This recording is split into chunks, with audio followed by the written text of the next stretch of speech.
अच्छा बच्चों, कल प्रेमचंद जी लिखा हुआ कश्मीरी सेब पाठ के बारे में जानकारी प्राप्त किया गया है। कल प्रेमचंद जी लिखा हुआ कश्मीरी सेब एक कहानी है। इस कहानी में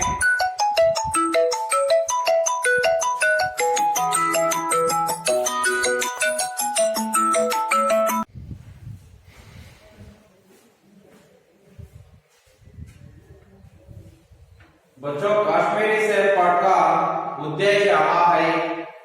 इस कहानी में बाजार में लोगों के साथ होने वाला धोखाबाजी के बारे में प्रकाश डाला गया है और कोई चीजों को खरीदने के समय में होने वाला समय में सावधानी का बरसाने का आवश्यकता पर जोर दिया गया है। उसका मतलब यह कहानी का उद्देश्य है, बाजार में लोगों के साथ हमेशा धोखाबाजी होते रहते हैं। इसका प्रमुख कारण हमारे पास होने वाला सावधानी का कम है।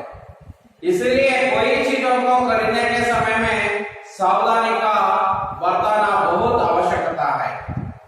प्रेमचंद जी ने इस पर प्रकाश डाला गया है। कल आप लोगों को मालूम हो गया लेखक परिचय प्रेमचंद जी का जन्म 31 जुलाई 1880 में वाराणसी के पास लमाई नामक का एक गांव में हुआ था। आप लोगों को कल पता हो गया है। और उसका वास्तविक नाम धनपत राय। ऐसा लेखक जी ने अनेक रचनाएं हैं। एक उपन्यासकार के रूप में, कहानीकार के रूप में और नाटककार के रूप में अनेक रचनाएं भी किया है। उसमें प्रमुख रचनाएं गोदाम, सेवा सदन, गबन, निर्मला, कर्मभूमि आदि प्रमुख उपन्यास भी लिखा है। लेकिन प्रेमचंद जी का कहानियों को मानसरोवर नाम से संकलित है। ऐसा प्रेमचंद जी ने मुंशी प्रेमचंद जी नाम से प्रसिद्ध है। यहाँ प्रेमचंद जी ने इस पाठ में एक दिन चौका में दो चार चीजों को खरीदने के लिए गया था। एक दिन शाम के समय में उस समय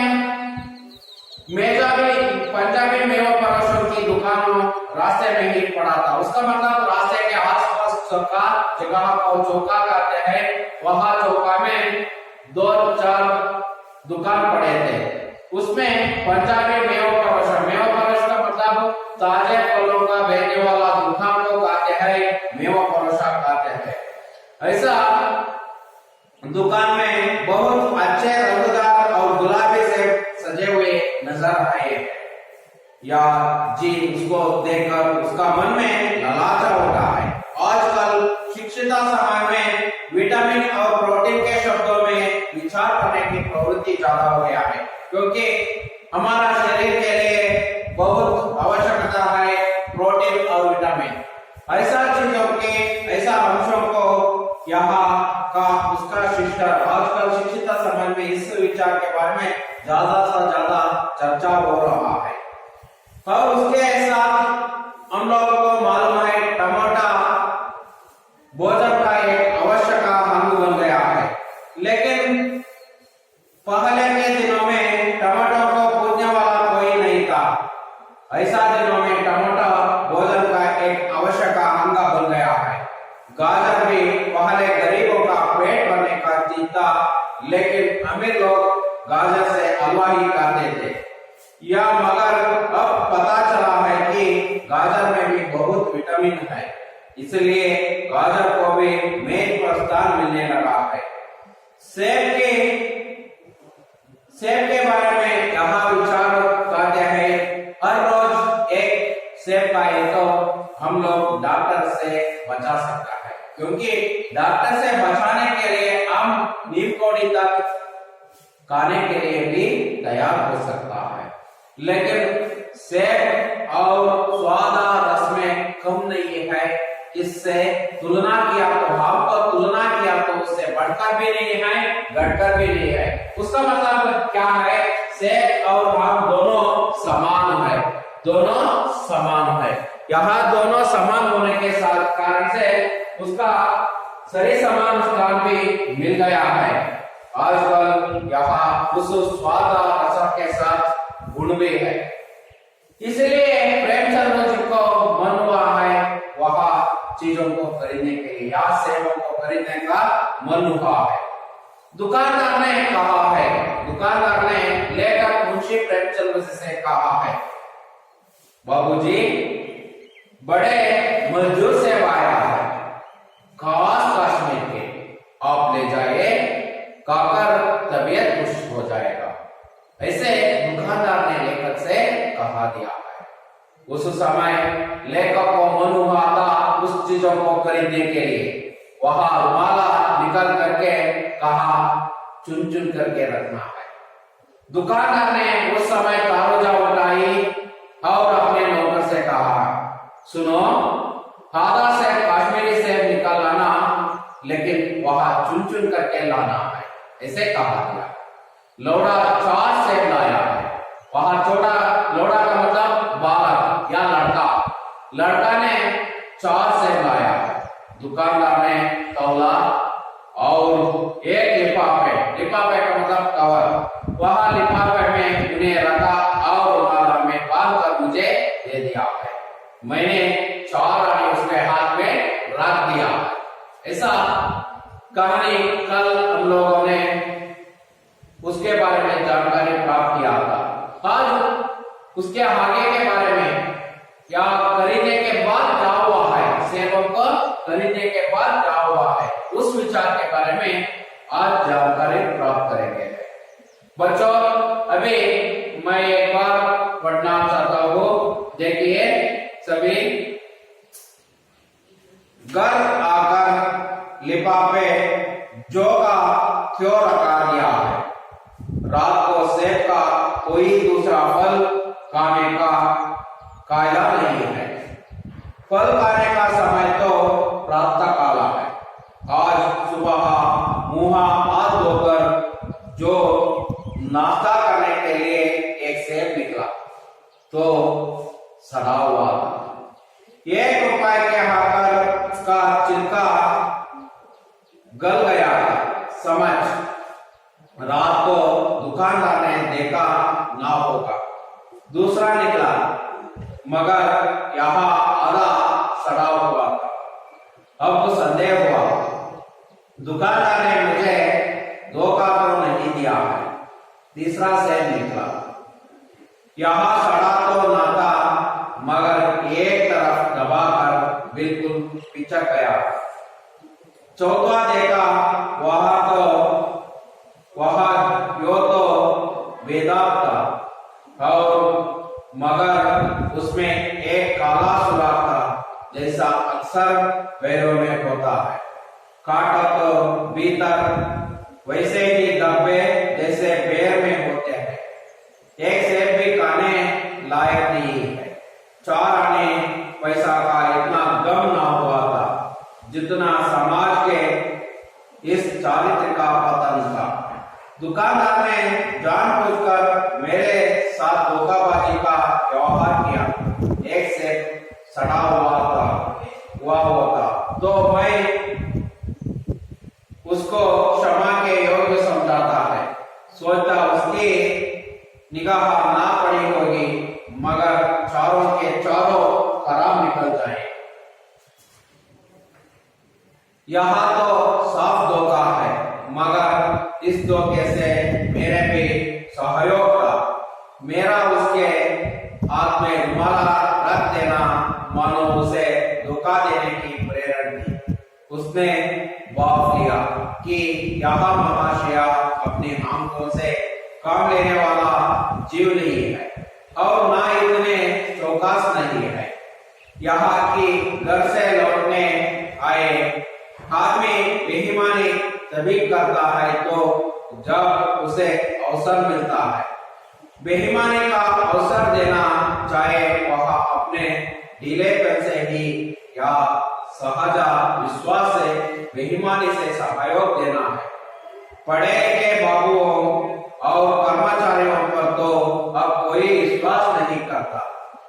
किसी थाने या कचहरी या म्यूनिसिपालिटी में चल जाइए, आपकी ऐसी दुर्गति होगी कि आप बड़ी से बड़ी हानि उठाकर भी उधर ना जाएंगे। पहले ऐसा नहीं था, व्यापारियों की शाखा बनी हुई थी तो तौला में चाहे चटक आधा चटका कस ले, लेकिन आप उन्हें 5 की जगह भूल से 10 के नोट दे आते तो आपको घबराने की कोई जरूरत न थी। आपके रुपए सुरक्षित आते।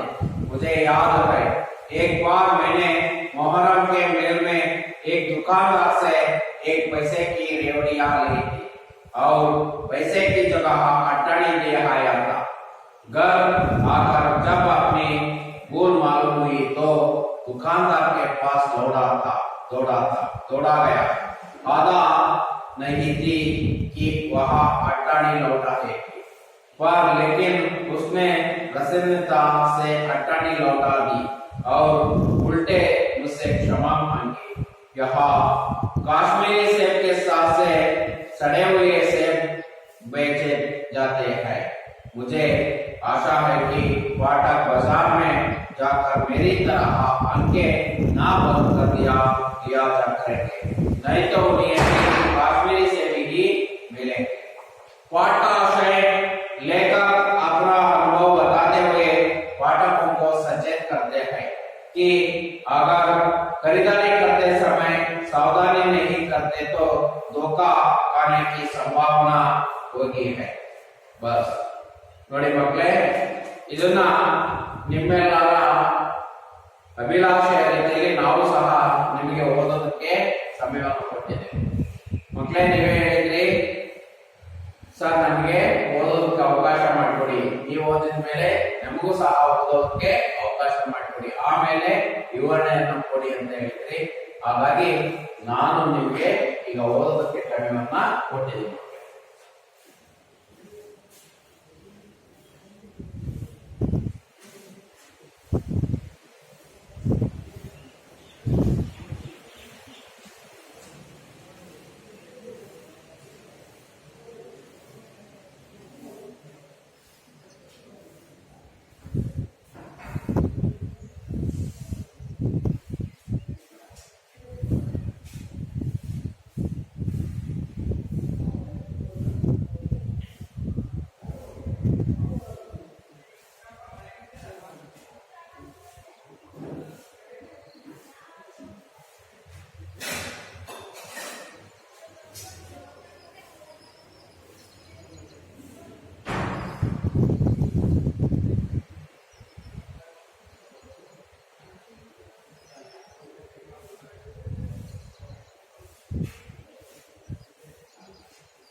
ಮಕ್ಕಳೇ ನೋಡಿ, ನಿನ್ನೆ ನಾವು ಕಾಶ್ಮೀರಿ ಸೇಬ್ ಪಾಠದಲ್ಲಿ ಮಾರುಕಟ್ಟೆಯಲ್ಲಿ ಜನಗಳ ಜೊತೆಯಲ್ಲಿ ನಡೆಯುವಂತಹ ಮೋಸದ ಬಗ್ಗೆ ಬೆಳಕನ್ನು ಚೆಲ್ಲಲಾಯಿತು. ಯಾವುದೇ ಒಂದು ವಸ್ತುವನ್ನ ನಾವು ಖರೀದಾನಿಕೆ ಸಮಯ ಅಥವಾ ಕೊಂಡುಕೊಳ್ಳುವಂತಹ ಸಮಯದಲ್ಲಿ ನಮಗೆ ತಾಳ್ಮೆ ಅಥವಾ ಸಮಾಧಾನ ಅನ್ನುವಂಥದ್ದು ಇರಬೇಕು. ತಾಳ್ಮೆ ಸಮಾಧಾನ ಇಲ್ಲಾಂದ್ರೆ ನಾವು ಮೋಸಕ್ಕೆ ಒಳಗಾಗ್ತೀವಿ ಅನ್ನುವಂಥದ್ದು ವಿಚಾರ ಈ ಕಹನಿಯ ಉದ್ದೇಶವಾಗಿದೆ. ಲೇಖಕರು ಒಂದು ಬಾರಿ ಮಾರುಕಟ್ಟೆ ಕಡೆ ಹೋಗ್ತಾರೆ, ಒಂದು 2-4 ವಸ್ತುಗಳನ್ನ ಖರೀದಿಯನ್ನು ಮಾಡ್ತಾರೆ. ಆಗ ಪಂಜಾಬಿಯವರ ತಾಜಾ ಫಲಂ ಕಾ ಬೇಚನೆ ವಾಲಾ ದುಕಾನ್, ಆಗ ಫ್ರೆಶ್ ಆಗಿರುವಂತಹ ಹಣ್ಣುಗಳನ್ನು ಮಾರಾಟವನ್ನು ಮಾಡುವಂತಹ ಅಂಗಡಿ ಅವರ ಕಣ್ಣಿಗೆ ಬಿತ್ತು. ಅಲ್ಲಿ ಅಚ್ಚೆ ರಂಗದಾರ್ ಮತ್ತು ಗುಲಾಬಿ ಸೇಬ್ ನಜರ್ ಆಯೆ, ಅಲ್ಲಿ ಬಣ್ಣ ಬಣ್ಣದ ಮತ್ತು ಬಹಳ ಗುಲಾಬಿ ಸೇಬಿನ ರೀತಿ ಇರುವಂತಹ ಹಣ್ಣುಗಳು ಕಂಡು. ಆದ್ರೆ ಇವತ್ತಿನ ಶಿಕ್ಷಣಿತ ಸಮಾಜದಲ್ಲಿ ನಾವೆಲ್ಲರೂ ಸೇಬನ್ನ ಯಾಕೆ ತಿನ್ಬೇಕಂದ್ರೆ ಪ್ರೋಟೀನ್ ಮತ್ತು ವಿಟಮಿನ್ ಅಂಶಗಳು ಹೆಚ್ಚಾಗಿರೋದ್ರಿಂದ ಅವುಗಳನ್ನ ತಿನ್ನುವಂತಹ ಪ್ರವೃತ್ತಿ ಜಾಸ್ತಿ ಆಯ್ತು. ಮೊದಲು ಟೊಮೊಟೊವನ್ನ ಯಾರು ಸಹ ಕೇಳ್ತಾ ಇರಲಿಲ್ಲ. ಇವತ್ತು ಟೊಮೊಟೊ ಊಟದ ಒಂದು ಅಂಗವಾಗಿದೆ.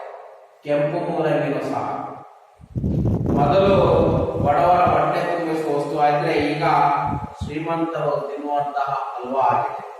ಯಾಕೆಂದ್ರೆ ನಾವು ಪ್ರತಿನಿತ್ಯ ಒಂದು ಸೇಬನ್ನ ತಿನ್ನೋದ್ರಿಂದ ನಾವು ಡಾಕ್ಟರ್ ಇಂದ ತಪ್ಪಿಸಿಕೊಳ್ಬಹುದು ಅನ್ನುವಂಥದ್ದು. ಸೇಬು ರಸ ಮತ್ತು ಸ್ವಾದದಲ್ಲಿ ಮಾವಿನ ಹಣ್ಣಿಗಿಂತ ಕಡಿಮೆನೂ ಇಲ್ಲ, ಜಾಸ್ತಿ ಇಲ್ಲ. ಹಾಗಾದ್ರೆ ಎರಡೂ ಸಹ ಸರಿ ಸಮಾನ. ಇಂತಹ ಹಣ್ಣುಗಳನ್ನು ನೋಡಿ ಲೇಖಕರಿಗೆ ಖರೀದಿ ಮಾಡಬೇಕು ಅನ್ನುವಂತಹ ಮನಸ್ಸು ಬಂತು. ಆಗ दुकानदार ने कहा है, बाबूजी बड़े मजदूर से पाए हैं, ಬಹಳ ಒಳ್ಳೆಯ ಹಣ್ಣುಗಳು ಬಂದಿದ್ದಾವೆ, ಕಾಶ್ಮೀರ ಪಕ್ಕಾ ಕಾಶ್ಮೀರಿನ ಹಣ್ಣುಗಳು ಬರ್ತವೆ. आप ले जाए, ನೀವು ತೆಗೆದುಕೊಂಡು ಹೋಗಿ ಕಾಕರ್ ತಬಿಯತ್ ಖುಷ್ ಹೋ ಜಾಯೇಗಾ, ಇವುಗಳನ್ನ ತಿಂದು ನಿಮ್ಮ ಆರೋಗ್ಯ ಚೆನ್ನಾಗಿರುತ್ತೆ ಅಂತ ಹೇಳ್ತಾರೆ. ಆಗ ದುಕಾನ್ದಾರನು ಏನ್ ಮಾಡ್ತಾನೆ ಅಂದ್ರೆ ತಗಡಿಯನ್ನು ಎತ್ಕೊಳ್ತಾನೆ. ಆ ನೌಕರನಿಗೆ ಹೇಳ್ತಾನೆ, ಹೇಳಿಸ್ಕೋ, ನೀನು ಆದ ಸೇಬ್ ಕಾಶ್ಮೀರಿ ಸೇಬ್ ನಿಕಾಲಾನ ಚುನ್ಕರ್ ಲಾನ ಅಂತ ಹೇಳ್ತಾನೆ. ಆಗ ಲೌಡ 4 ಸೇಬ್ ಲಾಯ. ದುಕಾನ್ದಾರನೆ ತೂಕವನ್ನು ಮಾಡ್ತಾನೆ. ಅವುಗಳನ್ನು ಒಂದು ಕವರ್ನಲ್ಲಿ ಅಥವಾ ಲಿಫಾಫೆಯಲ್ಲಿ ಇಡ್ತಾನೆ. ಮತ್ತೆ ಅವನು ಕೊಟ್ಟಂತಹ ರುಮಾಲದಲ್ಲಿ ಕಟ್ಟಿಬಿಟ್ಟು ಇವನ್ ಕೈಗೆ ಕೊಡ್ತಾನೆ. ಇವನ್ 4 ಆಣೆಯನ್ನ ಅದರ ಬೆಲೆಯಾಗಿ ಕೊಡ್ತಾನೆ. ಅಲ್ಲಿವರೆಗೆ ನಿಮಗೆ ಗೊತ್ತಿತ್ತು. ಮುಂದೆ ನೋಡೋಣ ಮಕ್ಕಳೇ. ಹಾಗಾದ್ರೆ ಗರ್ ಹಾಕರ್ ಲಿಫಾಫೆ ಜೋಕ ಯೋರ ಕಾರ್ಯ. ಗರ್ ಹಾಕರ್ ಮನೆಗೆ ಬಂದ್ಬಿಟ್ಟು ಲಿಫಾಫೆ ಕವರ್ ಹೇಗಿತ್ತು ಹಾಗೆ ಇಟ್ಟೆ. ಹಾಗಾದ್ರೆ ಅದನ್ನ ಏನು ನಾನು ಮತ್ತೆ ಏನು ತರೋದು ನೋಡ್ಲಿಲ್ಲ. रात को सेब का कोई दूसरा फल खाने का फायदा नहीं था. रात के समय में मुझे कोई सेबों का या कोई फलों का खाने का फायदा नहीं था. या उसका मतलब क्या है, कोई चीज कोई फलों का खाने का इच्छा नहीं था. लेकर प्रेमचंद जी को रात के समय में फल खाने का समय तो प्रातः काल है. फल खाने का समय तो प्रातः काल. प्रातः काल का मतलब बच्चों आप लोगों को मालूम हो गया, प्रातः काल का समानार्थक शब्द या पर्यायवाची शब्द सुबह. प्रातः काल का पर्यायवाची शब्द या उसका समानार्थक शब्द सुबह. प्रातः काल का समानार्थक शब्द सुबह. आज सुबह मुन्ना हाथ धोकर नाश्ता करने के लिए एक सेब निकला. आज दिन उसने सुबह के समय में या प्रातः काल के समय में हाथ धो करके नाश्ता करने के लिए एक सेब निकला. उसको लिफाफे में होने वाला एक सेब को निकला है. ಅವರು ಮುಖ ಮತ್ತು ಏನನ್ನ ಕೈಯೆಲ್ಲ ತೊಳ್ಕೊಂಡ್ಬಿಟ್ಟು ನಾಸ್ತಾ ಅದನ್ನೇ ತಿಂಡಿ ಮಾಡೋದಕ್ಕೆ ಒಂದು ಸೇಬನ್ನ ಎತ್ಕೊಳ್ತಾರೆ. तो सड़ा हुआ था. पहला सेब क्या हुआ था, सड़ा हुआ था.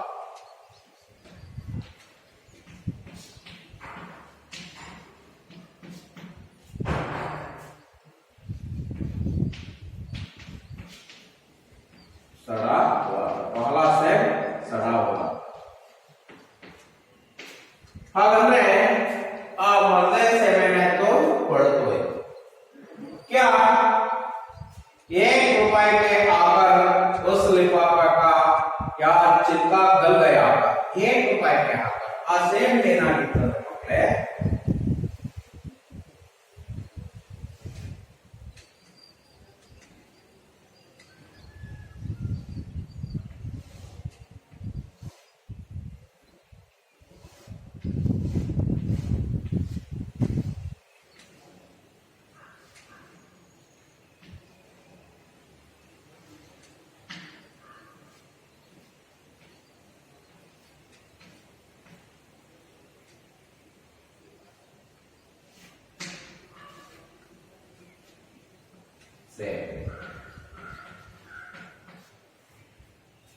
पहला सेब 1 रुपए का होगा,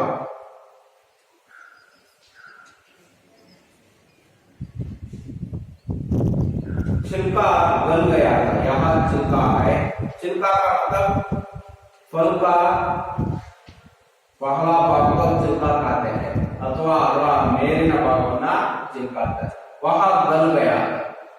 ಹಾಗಂದ್ರೆ ಮೊದಲನೇ ಭಾಗ ಈ ಭಾಗ ಇತ್ತಲ್ಲ ಇದೇನಾಗಿತ್ತು ಅಂದ್ರೆ ಒಡೆದು ಹೋದಂಗ ಆಗಿತ್ತು.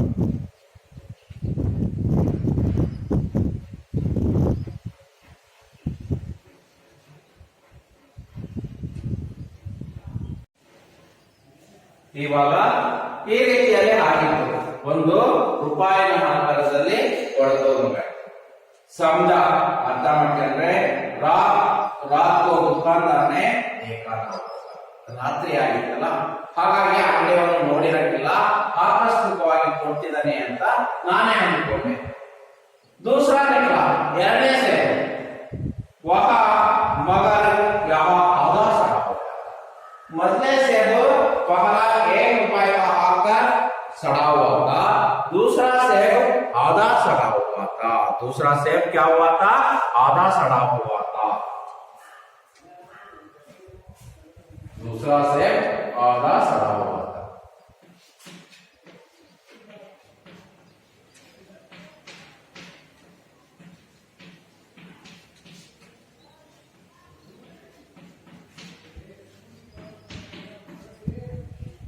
नेक्स्ट, या अब संदेह हुआ, अब उसका दुकानदार पर मुझे संदेह हुआ. दुकानदार ने मुझे धोखा तो नहीं दिया, ಅವನೇನಾದ್ರೂ ನನಗೆ ಮೋಸ ಮಾಡ್ಕೊಂಡ್ಬಿಟ್ನೋ ಅನ್ನೋದು ಅವರಲ್ಲಿ ಸಂದೇಹ. तीसरा सेब निकला, ಮೂರನೇ ಸೇಬನ್ನು ಎತ್ಕೊಂಡ್ರೆ यहाँ सड़ा तो ना था मगर एक तरफ दबाकर बिल्कुल पिचक गया था. ಆದ್ರೆ ಅದೇನಾಗ್ಬಿಟ್ಟೆ ಅಂತಂದ್ರೆ ಮೂರನೇ ಸೇಬು ಪೂರ್ತಿ ಒತ್ತಿ ಏನಾಯ್ತು पिचक गया था. एक तरफ दबाकर बिल्कुल पिचक गया था. एक तरफ दबाकर बिल्कुल पिचक गया था.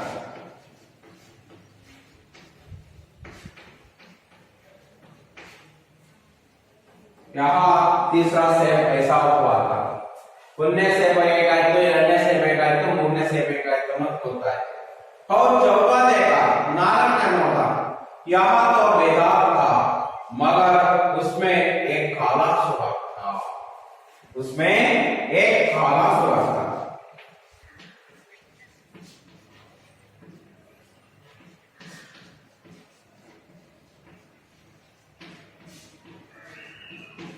एक काला सुराख था ಅಂದ್ರೆ ಈ ಕೆಂಪು ಕಪ್ಪಾಗಿ ಒಂದು ತೂತೆ ಆಗೋಗಿತ್ತು ನಾಲ್ಕನೇ, ಹಾಗೆ ಆಗೋಯ್ತು.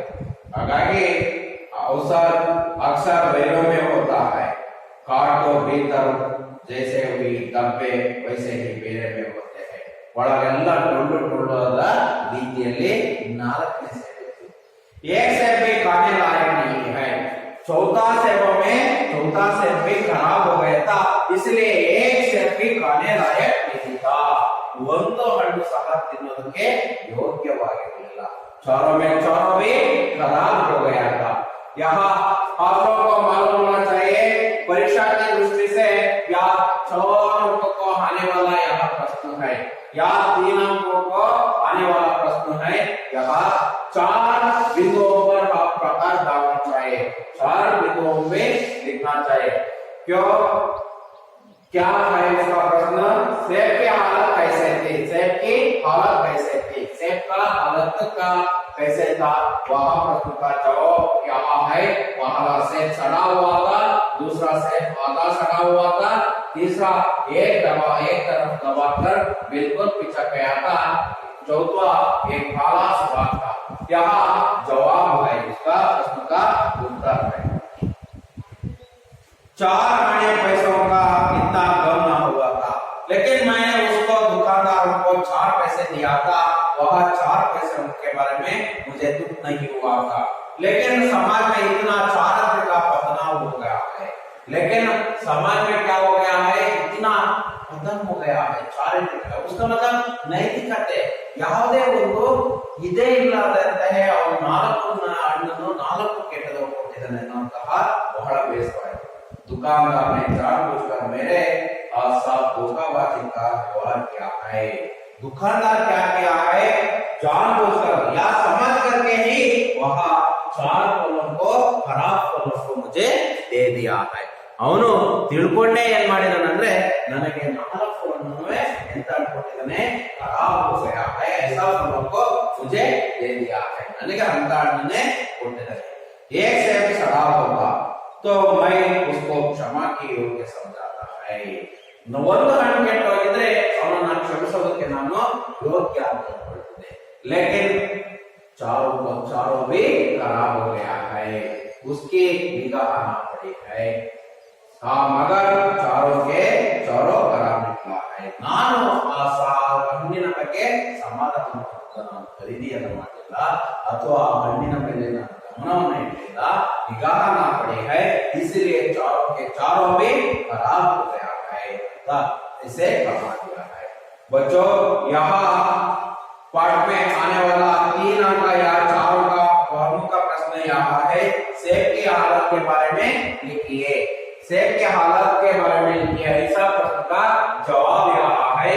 पहला सेब सड़ा हुआ था, दूसरा आधा सड़ा हुआ था, तीसरा एक तरफ दबाकर बिल्कुल पिचक गया था, चौथा एक काला सुधा था। यहाँ उत्तर है। आप यहाँ उत्तर को सीखना चाहिए, सीखकर लिखने के लिए प्रयास कीजिए। वैसे यहाँ तक इस पाठ का सारांश है। कल इसके आगे के बारे में जानकारी प्राप्त करेंगे। बच्चों, कल आज का कोई संदेह होगा तो आप मेरे साथ चर्चा कर सकता है। ऐसे इसलिए ऐसा पाठों की ओर आज का पहला यही मुख्य प्रश्न है। यहाँ 4 अंक का या 3 अंकों का आने वाला प्रश्न यहाँ है। ऐसा कहते हुए मैं पाठ को मुक्ताय या अंत कर रहा है। कल आगे के बारे में चर्चा करेंगे। धन्यवाद।